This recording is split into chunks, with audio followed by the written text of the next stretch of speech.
तीन दिवसापासून गडचिरोली जिल्ह्यात मुसळधार पाऊस सुरू आहे। या पावसामुळे अनेक नदी व नाल्यांना मोठ्या प्रमाणात पूर आलेला आहे। आपण दृश्यामध्ये बघू शकतो कशा प्रकारे ही परिस्थिती आहे।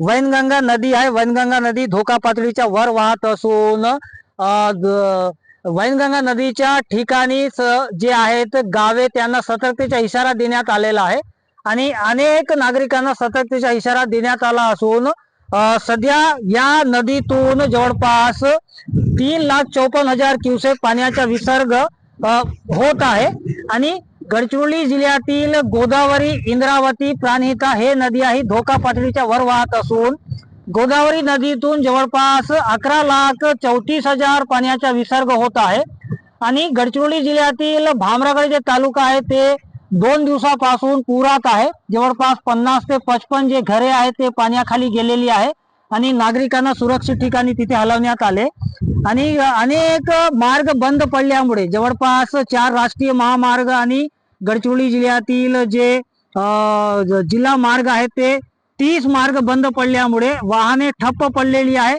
एसटी महामंडळाचे बस ठप्प पडलेले आहे आणि गंभीर पूर परिस्थिती निर्माण झालेली आहे आणि गडचिरोली जिल्ह्यात प्रशासन सज्ज असला तरी नागरिकांना खूप मोठी अडचण होत आहे आणि गडचिरोली जिल्ह्यातील जे गडचिरोली, अहिरी, भामरागड, एटापल्ली, कुरखेडा, कोरची, मुलचेरा किंवा सिरोंचा हे जे तालुके आहेत ते तालुके पूर्ण जिल्हा मुख्यालयाची संपर्काच्या बाहेर आहेत आणि गडचिरोलीच्या आजूबाजूचे 4ही रस्ते बंद आहेत आणि छत्तीसगडमध्ये सध्या मुसळधार पाऊस होत असल्यामुळे तेथील प्रभाव जे आहे ते इंद्रावती नदीला पडत आहे आणि इंद्रावती नदीतही मोठ्या प्रमाणात पाण्याचा विसर्ग होत आहे। तो ग्राउंड झिरोवर TV9 ची टीम आहे आणि सध्या परिस्थिती गंभीर आहे आणि जिल्हा प्रशासन सज्ज असला तरी अनेक ठिकाणी वाहतूक किंवा प्रवासी थांबलेले आहेत। ग्राउंड झिरोहून कॅमेरामॅन जीवन कुमार सोबत नियमडी इरफान, TV9 गडचिरोली।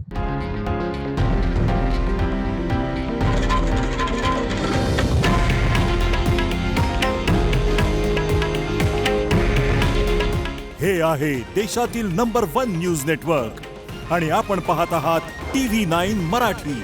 काळजी तुमची, हित महाराष्ट्राचं।